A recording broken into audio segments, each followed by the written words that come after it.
Well, hello.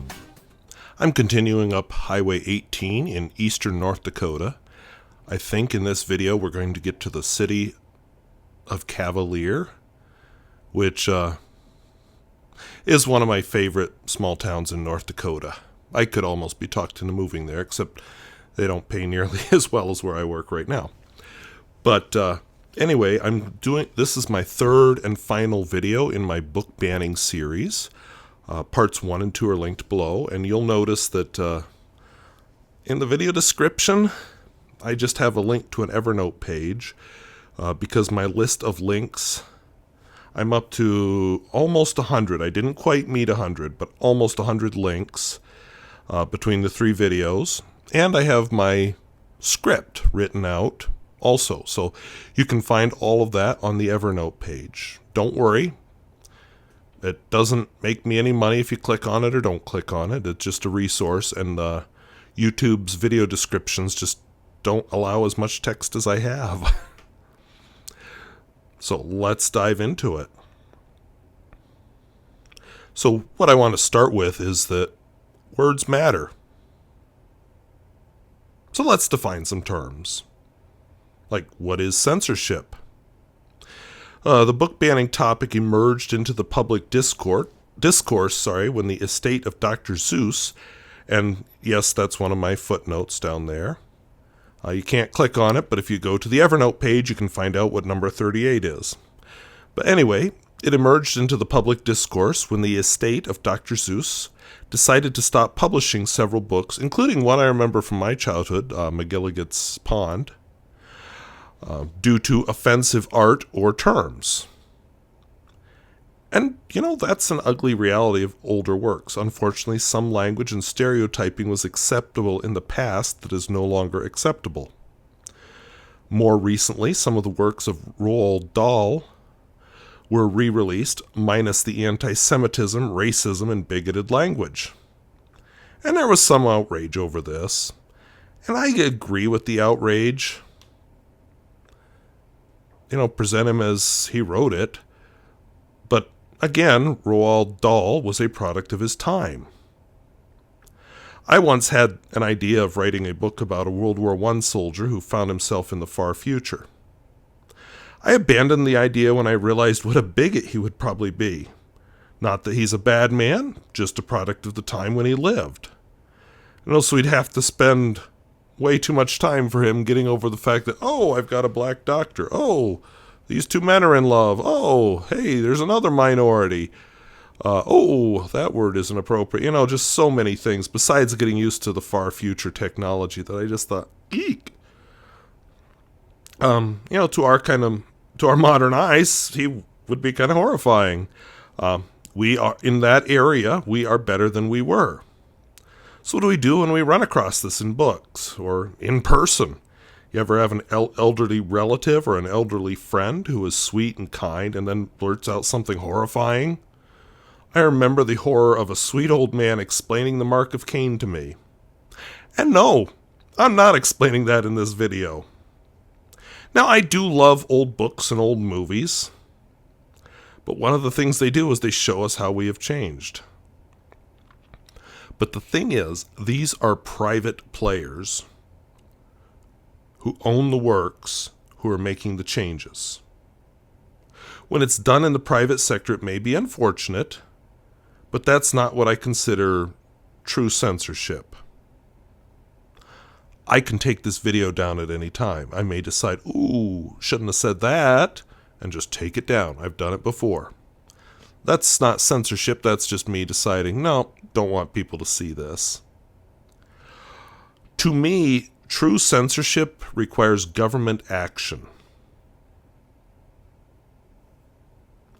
It's the hammer of big government that scares me, and it's that hammer of big government that scares me about the current book ban efforts.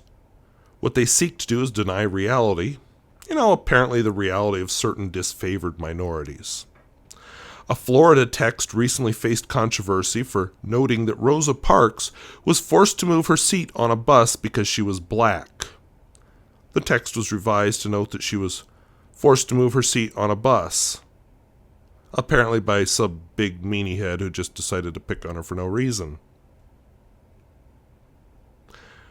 Never mind that there was signs on the back, on the bus, whites only, colored section, that kind of thing. By ignoring the racial component, apparently the story of Rosa Parks was acceptable again. So what is being censored? Book bans and other censorship are often focused on blocking minority voices, and too often this is a response to the shrill voices of propagandists, not the more reasonable majority. Maya Angelou's classic autobiography, I Know Why the Caged Bird Sings, is about a 3-year-old black girl and her brother sent to live with their grandmother in a small southern town. They are subjected to racism and feelings of abandonment. Maya Angelou has been in the top 10 of banned authors for several decades running. In the book, the protagonist is raped at age 9. And she ends up pregnant at age 17. But the whole thing is a tale of redemption. She transforms from a victim of racism with feelings of inferiority to the powerful woman she is now. This book is frequently on the list of the 100 most influential books of the 20th century. So why is it controversial? Many complaints focus on the sexually explicit scenes and the rape. Others challenge it as vulgar, anti-white, or as encouraging homosexuality. Others dislike the profanity or the portrayal of drug use. Now, according to Maya Angelou, I'm always sorry that people ban my books. Many times I've been called the most banned, and many times my books are banned by people who never read 2 sentences. I feel sorry for the young person who never gets to read. And I'll just add that if the rape of an 8-year-old by her mother's boyfriend is what a reader gets out of this book, there's something wrong with that reader. Another example, the Duval County School District of Florida recently pulled 2 biographies from its shelves. The biographies of Hank Aaron, who was black, and of Sam Clemente, who was Puerto Rican. Both were baseball players and both faced some serious racism. Hank Aaron played in southern cities where, according to the book, black people and white people weren't allowed to play checkers together. Clemente was insulted for his accent and called lazy. These 2 books were held for extra review by Duval County Schools. Of course, the district won't say they were banned. They were under review and have apparently been reinstated. But the problem is not whether these books were approved or not. It's that they required approval by big government. And this is a big thing. Book bans reached a record high in 2022. And again, it's a certain type of book that is getting banned. Books like Sherman Alexie's The Absolutely True Diary of a Part-Time Indian, about a 14-year-old cartoonist from the Spokane Indian Reservation who attends an all-white school. It earns its bans, plural, for profanity, racist language, and sexual references. And yeah, it's tough to read racist language. It's even tougher to be on the receiving end of that language. I was with a Native American colleague when a group of high school students harassed him with racist language and stereotypical war whoops. Fortunately, the supervisors of that program took it seriously, but it was a shock to me as a white man. How did it feel to be him? And yes, it hurt him deeply. He's a teacher just like me, but he got that treatment and I didn't, because I have white skin and don't have a braid. Author Ashley Hope Perez often asks parents if their students have a cell phone or access to the internet. Even if they don't have a cell phone, do they play on a soccer team? Do they ride the bus? Are they ever in the locker room? There is always access to content, Perez said. Why are we removing access to high-quality content to frame difficult conversations and leaving kids with nothing but what they find on the internet? Perez said that she has looked at the Facebook pages of groups that have contested her young adult novel Out of Darkness and has been shocked to see members tell others to, quote, not talk about race or bring up homosexuality when trying to push for a ban. Instead, quote, just talk about sex and curse words. These groups know they cannot send parents to school board meetings to say I don't want queer kids in my kid's school. I don't want them sitting next to a black kid, said Perez. They can't say those things in 2022, but they can hold up a copy of Out of Darkness with the black and Mexican main characters on the front and say, this is filth. And certainly, there is evidence that portrayals of violence against women, risky sexual behavior, and more can have real-life effects. But the thing is, this is quite different from great literature, which puts this violence and sex into context. These types of books are not typically found in school libraries. The books being challenged, and by that I mean the ones that encourage the real-life effects, the books being challenged deal with difficult topics. Amy Egbert, a research fellow in Brown University's Department of Psychiatry and Human Behavior, notes that, quote, the books that are being banned, if handled right, can allow kids to explore the human condition in a safe way. By the way, 41% of books banned in 2021 had LGBTQ themes, a scale that some compare to the Red Scare of the 1950s. Librarians are being pushed out of the process of selecting books, said Taslyn Magnuson, a Wisconsin writer and teacher who has compiled a national database of books being challenged in school districts. Quote, we're cutting kids off from all the things they need to function in a diverse society. They're trying to keep kids from learning about the world. How will kids grow into good Americans and global citizens? It's worth noting that the politicians are jumping on the book ban fad, but an analysis of voters shows a lot less support than one might expect. And this is in all political parties. Sure, in its most general, conservative voters support book bans more than other voting groups, but not by an overwhelming majority. However, when it's broken down by specifics, you find a lot more agreement. Turns out the majority of Americans just want to live and let live. So why does it matter? Sometimes when we learn how to think, we come to question long-held beliefs.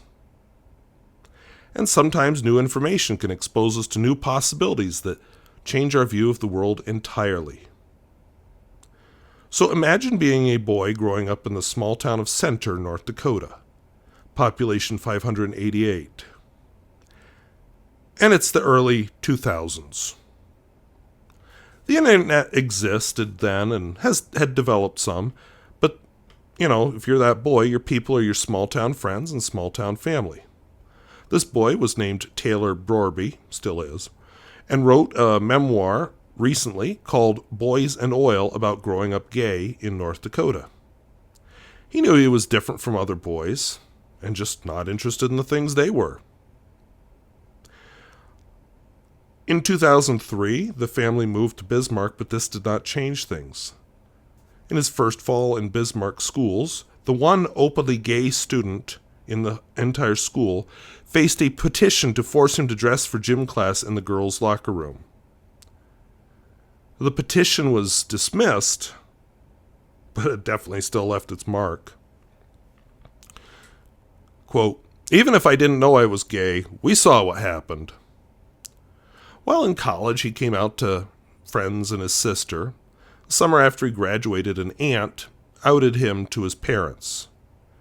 Now, he is in touch with his sister, a cousin, and a different aunt. Consider that boy in the early 2000s. Were there voices of people like him in the school library? Those voices were clearly not at home. Imagine a younger child just hanging out with his friends, and one of the friends announces that his dads are picking him up. Wait, what? You learn that your friend has two dads. Is innocence lost? Or have your horizons been broadened? You know, a 7-year-old, nobody's telling you about specific sex acts. You're just learning that two men can love each other just like a man and a woman can. Maybe you're talking to your Native American students and they start talking about how a sports co-op with a neighboring school district broke up because the parents in that school didn't like hearing Native American names at basketball games. Maybe you get to know an older Native American and learn about the horror of what were called Indian boarding schools, which I still need to do a video on. Sometimes it's good to learn our heroes have feet of clay, and also to learn about ourselves. James Michener's book, Poland, gave me more context over why my great-grandparents came to America than I ever got from my family. I came to understand the cultural context in which they came here. It helped some family stories make sense, and I'm hardly a minority in any way except maybe my choice of writing instrument, but I found something in the library that helped me figure out who I was. And I had a lot more context a few years later when Lech Wałęsa led protests that ultimately ended up bringing down the Berlin Wall and ending communism. All those years of science fiction, computer science books added so much more. And I think of the books I've read over the years. Sure, there was a lot of science fiction, but I was young when I ventured out of the kids section of the Dauphin County Library near the Colonial Park Mall in Harrisburg, Pennsylvania. I wanted more, and I found more. Mostly I read the adult science fiction, but I wandered other fiction shelves. I even enjoyed the microfiche. Incidentally, do kids now even know about microfiche or microfilm? I recall all kinds of things. One book I remember had a cover picture with a kid running away from a giant wheel. I don't recall the title, author, or plot, but I remember the boy seeing scars on his father's back, and the father just says, "They do it with wires." Father had been tortured in the book and brainwashed. I'd love to find that book, so if you know, comment down below. I wasn't injured by the books I read. When I was 14, maybe 13. Yeah, 13. When I was 13, my family was in the process of moving. I was reading Tom Clancy back then. And at that point, I was on Patriot Games. The terrorist was arrested at one point in the book, and in jail he is sexually assaulted by some of the male prisoners. Only, it was described by a word I didn't know. So, I was pretty puzzled by what was going on. I knew there'd been a violent attack, but I had no idea what had actually just happened. So my mother was there, so I asked her what the word meant. She got a funny look in her eyes and said, I think I know, but I'm not sure. Why don't you look it up? So pulled out the dictionary, and I learned of a sexual act that I had never even conceived of. Then I went on reading. Turns out it's a sexual act with no appeal for me. I remember reading one book, a series, where the hero would have violent sexual encounters, so this would be more on the inappropriate side, with women. Even back then I knew that it was pretty horrifying. I couldn't even finish the book, which was a good lesson for me, young me. That was in the Dauphin County Library, so I would have been younger than 13 when I read that thing. Some stuff just isn't worth reading. I also remember getting a book through interlibrary loan when I was in high school.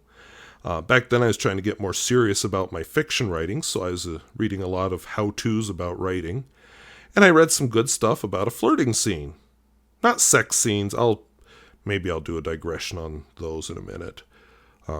So I took the book out on interlibrary loan. When the book arrived, the librarian asked if I was sure I wanted to read it. Well, of course I was. I ordered it, didn't I? So it turned out to be a book about a gay private detective with a rich mommy, and the flirting was between him and his boyfriend. I went back to the original writing book and wondered how I missed that. But whatever. Read the book. It wasn't great literature. Big emphasis that I remember was how sexually desirable this private detective was. Even his mother's new boyfriend was chasing him around. But was I corrupted because they're gay? Or because some sex scenes in the book were more explicit? Yeah. I learned a little bit more about gay men, but that's about it. I'm still terrible at writing romance, and I'm not much for flirting in real life. So what about sex scenes? To be honest, I don't like them. Insert tab A into slot B. Or, if you're really adventurous, slot C or D. I know how it works. Maybe when I was a kid I had no experience, but I'm not 14. I don't need a how-to manual. So what it comes down to me, personally, is does the scene add anything? In the classic novel, 1984, Winston Smith visits a prostitute. The point of the scene is to show how dehumanizing sex has become in his world. And if you ever watch the scene in the movie, it's really horrifying. And I was 12 or 13 when I saw it, and, I'd read the book before that. 13, because 12 or 13. We'd just gotten a VCR. But what did I get? I may have learned a few things, but that was that. Mostly these book bans are performance. It's an opportunity for politicians of a certain political persuasion to be seen playing up for the causes the shrieking class is pushing. It's like the critical race theory or CRT bills. Nobody K-12 is teaching CRT, but it's a good boogeyman, and since nobody knows what critical race theory really is, anything can be dismissed as critical race theory. And when called on it, politicians can do like the Florida governor and claim, they're just taking it too far. So realize that a lot of what we're seeing is theater. And sometimes the politicians who are grabbing this nonsense from the right-wing fever swamps turn out to know exactly what they're doing. So why are we banning books? Let's get real. Like I said, a lot of the book banning is performance. You'll hear about the culture wars. This is all performance about encouraging hate, anger, fear, and division. Sometimes these kind of issues are used as a distraction from having actual issues and ideas that will make people's lives better. Gin up some hate and fear rather than actually do anything good. But note that the state laws reference critical race theory, which is not being taught in high school anywhere. North Dakota went through its own critical race theory scare. During a special legislative session to approve new legislative districts based on the latest census, several critical race theory bills were passed into law. And just remember, it's not taught at the high school level, but it doesn't stop these politicians making a big show out of it. Or people making fools of themselves over the issue. So here's a fun story, and we'll get back to the books. But I thought this is worth sharing because it kind of shows the mindset. Superintendent Larry Volk of the Starkweather School District in North Dakota accidentally sent an email to administrators across the state via reply all on an email listserv. Incidentally, if you're on a listserv, be careful whether you're using reply or reply all. Because, in fact, don't reply. If you're going to say something crazy, say it. Don't put it in writing.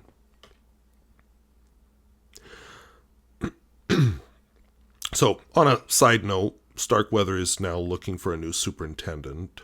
It's a school district of 63 students, K through 12. So Mr. Volk told the mailing list that critical race theory is bigotry cloaked in academic theory, and it will, quote, never have a place in our school district. Furthermore, it's, quote, time to move away from godless, corrupt, woke, left-wing ideology and back to the devout, Christ-centered republic the founders envisioned. Yipe. So, again, there's no evidence that critical race theory is being taught in North Dakota, but it was banned anyway as part of a political fad. Meanwhile, Mr. Volk said that, quote, there is no systematic racism in America created by the Founding Fathers. The racism is the project of the godless Democrat Party that has rejected God, family, and America and embraced secularism in the form of Marxism. And it went downhill from there. Starkweather School Board President Chris Berg said, I know Mr. Volk very well, and I know exactly what his views are. I agree completely on that. We are very tired of the woke leftists pushing their garbage on the school systems in the United States as a whole. So, Edmore School District Superintendent Frank Schill said that he was disappointed in Volk and that educators should check their personal beliefs at the classroom door. Quote, "We need to be respectful and focus on teaching kids how to think rather than what to think. We should refrain from driving a wedge that further divides conservatives from liberals and seek first to understand," I forgot the R in first. "Seek first to understand and then be understood. I am concerned that Larry's email only further drives a wedge between the two differing groups." So yeah, sign me up to work for Mr. Schill. He gets what education is about. We teach how to think, not what to think. So why the fear over critical race theory? Well, it's all about denying the experience of racial minorities here in the United States. And since it isn't being taught in high school, you just define it however you want. And we get a hint of the fear when we listen to Mr. Matt Staver, religious pundit. He exhorted his followers to prevent exposure of their children to homosexual families. And why? There's a real fear that children may discover that homosexuals are pretty much like the rest of us. If we discover that the other is normal, people like Matt Staver lose their power because we don't fear the other anymore. And of course, there are people that fear their own kids becoming gay or trans, or they have some problems with racial minorities. But remember that being gay or trans isn't a choice or a fad. It's just a fundamental part of who you are. So, I don't remember what day I wrote this, but whatever day I was writing this part of this, I had a student ask me why there are so many gay people. Well, first of all, there aren't. Second of all, really, the only thing that's changed is that more people are willing to admit to being gay. So, what it's all about. We've got people who fear young people thinking for themselves and being true to who they are. After all, what if these young people don't follow their parents' path? So let's talk a little bit about the tactics that are being followed. And let's be honest, violating the First Amendment of the U.S. Constitution is hard, but it is a lot easier to create a climate of fear. Then people censor themselves. And a lot of the book bans are designed to make teachers and librarians censor themselves out of fear of fines and jail sentences. In Texas, there are efforts to replicate the civil lawsuit weasel way around the then law of the land about abortion, only now they're going to apply it to book bans. If this ever became law, we would be able to bring civil lawsuits against teachers and librarians and hide behind the claim, well, it's not the government censoring books, even as they facilitate that censorship. And we are seeing fearful administrators censoring libraries, even going outside normal procedures for questioning books. And of course, there is the fear of legal charges and fines. And it's especially concerning how vague these laws are. I analyzed 2 bills in the North Dakota legislature in video 1 of this series. And these book bans come from very organized and well-funded national groups. They have cynical names like Moms for Liberty, while they campaign to restrict what people can read. The goal is to create a climate of fear, make librarians, schools, and teachers afraid of legal problems. And of course, there are the direct threats. I opened this series with a fed-up librarian in Michigan. Why did we close last week? Well, I'll tell you, we have a breaking point. We have been threatened, we have been cursed. I come to work every day, and let me tell you, I'm working twice as many hours because we can't hire anybody. Because of the choices that you made. I come in here and with everyone with a smile on my face. How are you? Hope you had a good day. Every day. 5 days a week. 6 days a week I've been working.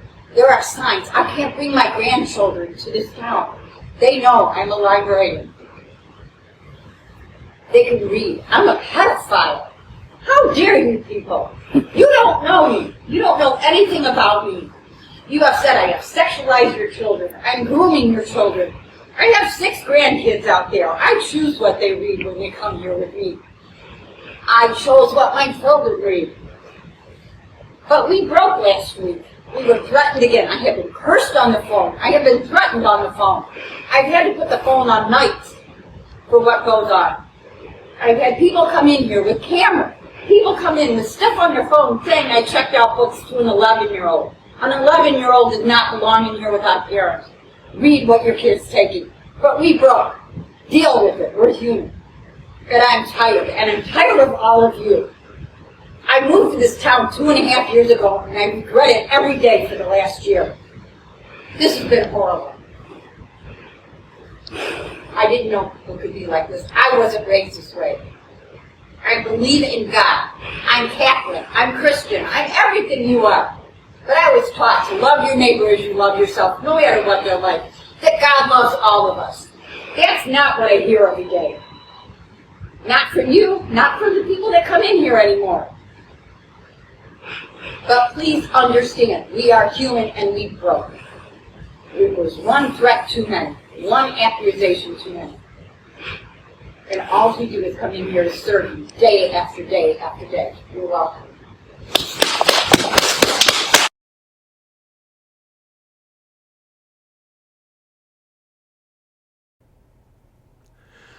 Her library received so many threats that they decided to close their doors for a while. She was tired of the horrific name calling. She was just plain fed up. And I think it's worth listening to her again. Or there's the Moon Township Library in Pennsylvania. Moon Township is near Pittsburgh somewhere, which posted about the book, The Hips on the Drag Queen Go Swish, Swish, Swish on Facebook. Calls to the library named Librarian's Children. They threatened to send Kyle Rittenhouse to the library. Librarians were doxxed, which means private addresses and other personal information were released. And township supervisors are threatening the library's funding.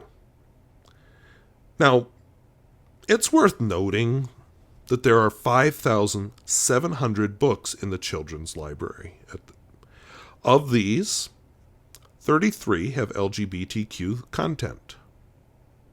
For those of you into math, that's 0.6% of the books, 0.6%. Under questioning from township supervisors, Library Director Heather Panella, I'm not sure which way she pronounces it, noted that the library's collection needs to represent all patrons without viewpoint discrimination. And the threat to funding is a powerful one. In a previous video, I talked about how the Patmos, Michigan Library was defunded and will shut down. More recently, the Missouri House of Representatives saw that and they said, oh, wait, hold my beer. Librarians in the state were already under threat. Then the Missouri House of Representatives voted to strike $4.5 million for libraries from the state budget. That's all the state funding provided to the libraries. The claim was that they shouldn't fund the libraries while the libraries are suing them over a previous law. Never mind that this just hurts the people of Missouri, particularly rural people. But maybe that's the point. Maybe they prefer to keep people ignorant. And by the way, it's not the libraries fighting this. It's a librarian association, which is not funded by taxpayer dollars.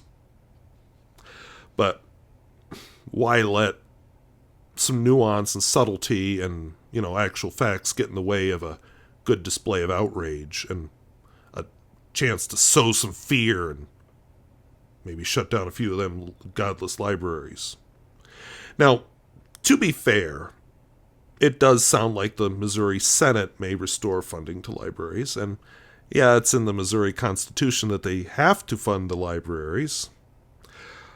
But why let the law get in your way, when you're doing God's work? But nevertheless, it's a the fact remains that the loss of this funding would be a terrible threat, especially for the small, rural libraries that often operate on a shoestring budget. In Spotsylvania, Virginia school superintendent proposed eliminating school libraries to make up for funding shortfalls. After all, why would an institution of education have books? Another tactic is to deny what they're actually doing. The Florida governor pretended to be horrified by questions over the Clemente book. His claim was that Duval County schools were, quote, manufacturing that to create a narrative. He claims new state laws target, quote, pornography and books with sex acts. He called the removal of Roberto Clemente a joke. He refused to acknowledge that the book banning bill he signed into law made this book ban possible. In fact, as I said earlier, another book on black baseball player Hank Aaron was also banned. And again, defenders of these book ban laws will cite as evidence to their side that these books were reinstated eventually, after being pulled from the shelves. But the least of it is that these books were banned in the first place. Why is big government allowed to control what books kids can read? There was already a process in place to control what is in libraries. These politicians are using legal threats, fear, and the hammer of big government because they want to silence some voices, because it's important to them to be seen to do something about a non-issue rather than deal with the real issues facing our country or their states. And yeah, are some books inappropriate? I don't want to see 50 Shades of Grey in the children's section at my local library. Honestly, I don't want to see Tom Clancy's Red Storm Rising there either. But is there a pandemic of inappropriately placed books? I'm sure we can find some isolated examples of bad decisions, but there is a process to deal with it. It's onerous by design, and only the most dedicated follow through with it. And the process also ensures that it's not just a handful of shrill voices ginned up by a political fad encouraged by propagandists. It should be widely agreed and discussed before we ban a book. Now, words like pedophile or groomer or pornography are popular with these propagandists. Often the use of these terms is inflammatory on purpose. A pedophile is sexually attracted to children. If that's not going on, you're not dealing with a pedophile. And really, most such cases actually occur within families. A groomer encourages children toward age-inappropriate sexual relationships. Are my elderly parents groomers because they've had a happy marriage for over 50 years? Am I a groomer if one of my students catches me with my girlfriend? What if that student notices me staying overnight at her house, or she stays overnight at mine? No, really, she slept on the couch. And what if I had a boyfriend instead? What about my married colleague who belligerently displays photos of her husband and 3 children? Is she grooming children into a sexuality? Now, politicians don't like it, but they'll admit their focus is white Christians, and those Christians are all heterosexual and cisgender. Certain groups are just more accepted than others. And while these laws are in place, books are yanked from school libraries and classrooms. Substitute teacher Brian Covey of the Duval County Schools filmed the empty shelves in the school library. He was fine, until this footage was brought to the attention of the Florida governor, whereupon he was promptly fired. And that is the insidious power of these laws. They create a climate of fear. People self-censor out of fear of big government, can deny, and then they can just deny responsibility. Sorry, let me try that again. And the insidious power, that is the insidious power of these laws. They create a climate of fear. People self-censor out of fear, and then big government can just deny responsibility, as that governor did with the Clemente book. Florida has jail terms, fines, and felony charges for violating its books bans. As a teacher, school administrator, or librarian, do you risk it? So you're overcautious, and if, whoopsie, you ban a book and the political zeitgeist doesn't want that one banned, big government can just claim you're trying to make them look bad. Meanwhile, you don't dare take the risk and allow a potentially controversial book into your library. And what happens? Librarians are now vilified as the arm of Satan. Parents want to ban books with racial or LGBTQ themes. And they are vicious in doing so, calling librarians pedophiles or an arm of Satan. Librarian board meetings have become explosive. Parents yell, shake fists, and hold up sexually graphic images. Teachers and librarians are personally attacked by slurs, abusive phone calls, doxing, physical threats, and more. And the hyperbole isn't just the horrific terms used for librarians and books. A Florida principal was recently fired because of a photograph showing the statue of Michelangelo's David to sixth graders. Let's see some art. Yep, that's a penis. Most sixth graders know what genitals are, and they know what they're for. They probably even know that the opposite sex is different in what it looks like. The sight of a statue of an uncircumcised Jewish man isn't shocking. It's not pornography. So what is?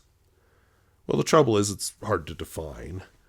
One definition I found was material that depicts nudity or sexual acts for the purpose of sexual stimulation. Is David pornography? I don't know, do people feel stimulated looking at him? You know, the trick is that nudity and sex do not mean pornography. And I'm thinking of the book or TV series Game of Thrones. Butts, penises, vaginas, breasts, and sex acts abound in that stuff. Parts of it made me very uncomfortable. Daenerys' wedding orgy was definitely one of them. And then there's all the sexplanation scenes. That would be wild sex acts while a character pontificates on the boring details, and the sex is there just so you don't turn it off and get bored. Yeah, icky. It's nudity and sex, but I don't consider it pornography. So when I was a freshman in high school, I had two experiences my U.S. viewers can relate to. Maybe UK viewers, I'm not sure about the non-English speaking world. We read Shakespeare's Romeo and Juliet. And that work is filled with dirty jokes. And of course we have two young teens falling in love, having sex, and then taking their own lives. And of course there's the 1968 movie with its infamous bedroom scene, where you see her breasts and his butt. Universally, English teachers fast forward through that scene, including mine. But is it pornography? Has no freshman ever seen a breast or butt? Is the breast and butt the most disturbing thing in the film? Interestingly, and slightly horrifyingly, she was 15 and he was 16 at the time of filming, which puts a whole new light on it for those of us who are adults. And they're actually now suing over that scene. But yeah, knowing their ages does make the scene disturbing to those of us who are older, but not pornography. So what is pornography? And that's the aggravating part. It's a large, squishy area, and there's definitely cultural differences. Former Attorney General John Ashcroft infamously had some nude statues covered to avoid the specter of a large female breast looming over his shoulder as he spoke to reporters. Apparently they liked to get his face and that breast in the same frame. And then we have people like former Vice President Mike Pence, who would not meet alone with a woman unless she was his wife, who he called mother. I'm a teacher. That typically means politically liberal, but personally conservative. So I'm going to define it. I wrote down as contact with genitals, but there's more to it than that. But there's nuance. So I'll recognize that definitions of pornography may vary. Follow the twisted history of the swimsuit. for an idea how things like that have changed. But the thing is, we live in a pluralistic society. You decide for your family. I'll decide for mine. Let's neither of us use the hammer of big government to choose for the other. And just because there's a sex scene in a work doesn't make it pornography. Michelangelo has a penis, but it's not pornography. And I imagine if you go around the back of him, he's got a butt because he's not wearing underpants. And by calling everything by these extreme words, these shrill voices are actually helping to hide the real thing. And are there books that are not appropriate, either due to age or content? Of course! Let's not put Game of Thrones in the local children's section. Maybe a third grade teacher legitimately loves the series and thinks Daenerys is a great role model for the girls in her class. Let's explain to her that no, there's too much else that makes this series way wrong for third graders. So what do us normal people do? The having inappropriate books is rare, but it does happen. And there are people out there with actual nefarious intent toward kids, and we have to stop them. Not hide them by calling everything pedophile or groomer. The work of deciding on books is done by committee. If you protest a work, you need to precisely spell out your reasoning and convince a diverse group, and that group needs to weigh the entire work. As I said earlier, George Orwell's 1984 has some awful sex scenes in it. In context, they illustrate how humans are dehumanized in this dystopian culture. I mentioned Brave New World in a previous video. A specific church in my hometown wanted the book banned due to sex. Why, yes, there are cries of orgy porgy in the book. I don't want to explain what an orgy is, so look it up in a dictionary. There's sex between children at school, and more. Is it pornography? Or is it to show that even sex has been dehumanized in this dystopian future portrayed in Brave New World? The current spate of book bans mostly grabs onto sex between certain gender combinations or in books about race. So what do? Are the shrill voices destined to win? Well, let's first remember that libraries are dangerous in the best possible way. This is the title of a piece by Adam Lee. He points out that libraries serve the lofty purpose of making knowledge free and available to everyone without fear or favor. So, libraries should make knowledge available to everyone who comes seeking it. Maybe you see the library as an idle way to spend a rainy afternoon, or a cheap way to get the latest Dan Simmons novel. But remember that books can also challenge us and change us. We wrestle with new ideas. We see the world through new eyes. We become empathetic to groups of people that society has excluded. They make us doubt certainties about how the world is supposed to work. Books are dangerous, and we should support that. Maybe it's for the boy in Center, North Dakota, who hasn't yet realized that he's gay. Maybe it's for the black kid who in 2023 still doesn't see herself represented in popular media. Maybe you're the Native American whose culture has been squelched. Or are you the conservative Christian who feels forgotten in this secular country? You're represented in books too. Are you a Hindu who can't convince your American neighbors that you're not a Muslim? You are represented. And we should not fear these voices. They are welcome voices in the American experience. The Foxfire series of books shares the experience of America's Appalachia. Fun fact, the books were originally created by high school students under the guidance of their English teacher. And this marginalized group got a voice because their high school teacher enlisted his students to give them that voice. And there is evidence that reading, especially novels, does make us better thinkers. We learn to deal with ambiguity. We get inside the head of characters. Reading Lolita, for example, doesn't make us like the main character, at least I hope not. But it does help us understand the mind of such a person. In fact, books may open our minds. but they don't make us someone we are not. You may put a word to a concept you're feeling but not understanding. You may become aware of a part of the world you just weren't aware of before. You may come to understand a person you didn't understand before, or a culture or a bit of history. Is that a bad thing? I have a book, I can't read its title from here, but it's called I Was an NKVD Agent, and it's about how an ordinary guy ended up becoming an agent for a horrific government. You don't feel sorry for him, really, but you see how he got trapped into it. So, remember, there is a process for removing books from libraries. Yes, there are times when someone has poor judgment and a book is inappropriately placed.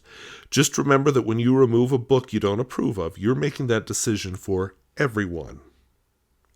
And it's for that reason that the process of removing a book should be onerous. Libraries have to protect their patrons and ensure that they're not censoring views just because of a few shrill voices.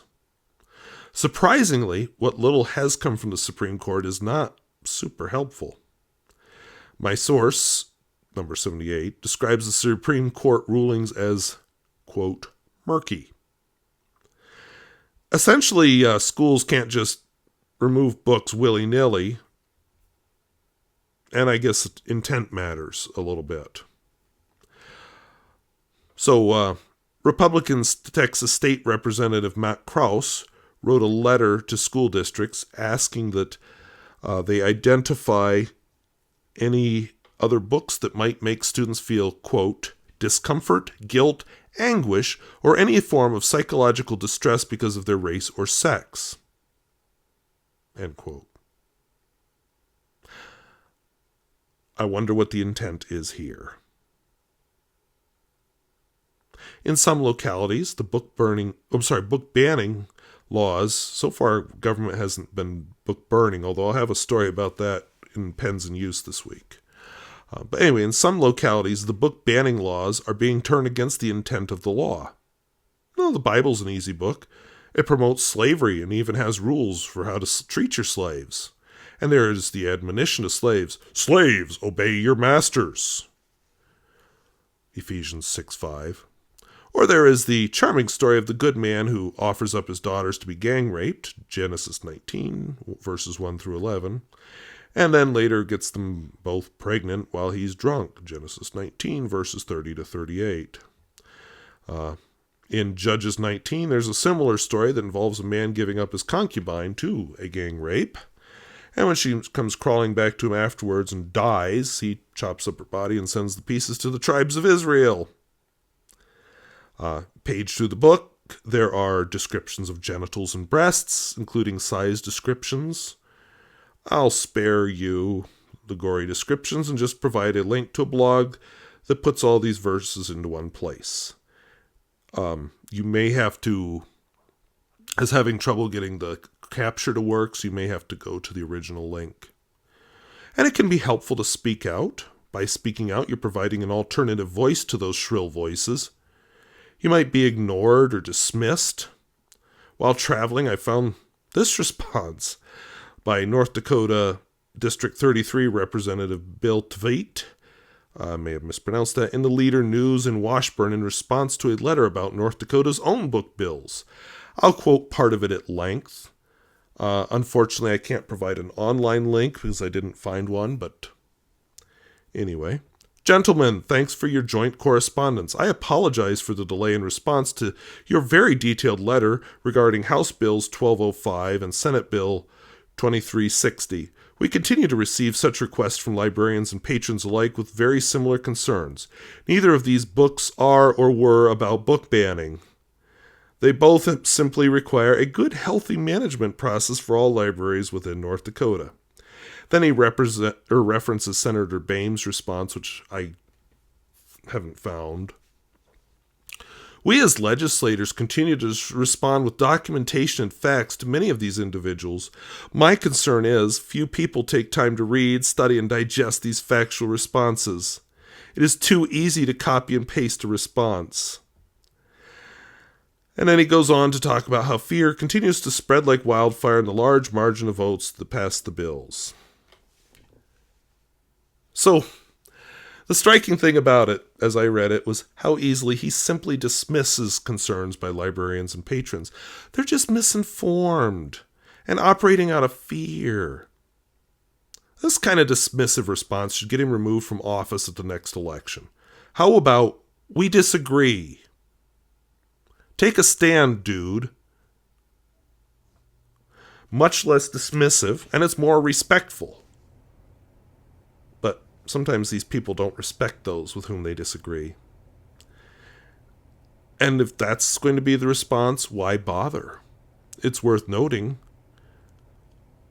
I'll tell you why. It's worth noting that extremely right-wing North Dakota columnist Rob Port has actually taken exception to these two bills. He actually believes in small government. Who knew? And he's written a lot about them. On his radio show, he spoke with State Senator Jan Myrdal, and they discussed the Senate bill. And I thought, okay, that's great. Because she is one of two state senators who turned their backs on the chaplain in the Senate during the opening prayer for the February 8th, 2023 session. So, just to put this in context, Reverend Dr. Leanne Simmons prayed this: Creator of the universe and all people therein, you who formed humankind in your image, placing them in this world in all their diversity, differing colors, genders, races, ethnicities, and language. We praise you for the splendor of your creation and the love that motivated your hand on this earth. Yeah, both senators who turned their back claimed they thought they were being lectured to during the prayer because of pending transgender bills. Yeah, there's some nasty anti-trans bills in the North Dakota state legislature, because of course there are. So I didn't hold out much hope for improvement on this bill. But Senator Myrdal actually took her discussion with Rob Port to heart and made improvements to the bill. It's not perfect. It shouldn't even be there, but it definitely narrows it down so it only applies to children's libraries. So, yeah, we should fight these bills. If they become law, we need to fight to remove that law. And keep the absurdities at the forefront. The removal of S.E. Hinton's books from Oklahoma schools. Remember, she wrote juvenile classics like The Outsiders, which are set in Oklahoma. Or the possibility of Texas schools banning the Texas classic novel Lonesome Dove. So what should be done? First of all, dial down the hyperbole. It isn't pornography. Librarians aren't groomers or pedophiles. And it probably won't hurt you. Besides, you're giving cover to the real pedophiles and the real bad books. Let's not expand government power for a political fad. Government has no place in censoring books, and there is already a process for removing inappropriate books. And it is onerous because you're making decisions for everyone. Do not impose your views. The least restrictive for everyone is to leave these books alone. An author, the author's family, or a publisher deciding to no longer publish a book or deciding to tone down some ugly language might be distasteful, but it's not censorship because it's not government. Just like it's not censorship if I delete one of my videos off of YouTube. Don't restrict others because of your own beliefs. Live and let live. If it's not hurting anybody, who cares? So I'm going to leave you with Carl Sagan's words from the book Cosmos. Books permit us to voyage through time, to tap the wisdom of our ancestors. The library connects us with the insight and knowledge, painfully extracted from nature, of the greatest minds that ever were, with the best teachers, drawn from the entire planet and from all our history, to instruct us without tiring, and to inspire us to make our own contribution to the collective knowledge of the human species. I think the health of our civilization, the depth of our awareness about the underpinnings of our culture, and our concern for the future can all be tested by how well we support our libraries. Again, that's Carl Sagan from Cosmos. So I will leave you there. Go back and watch the other two book banning videos to get the full story. And I want to thank you for watching. We'll talk to you later. Bye-bye.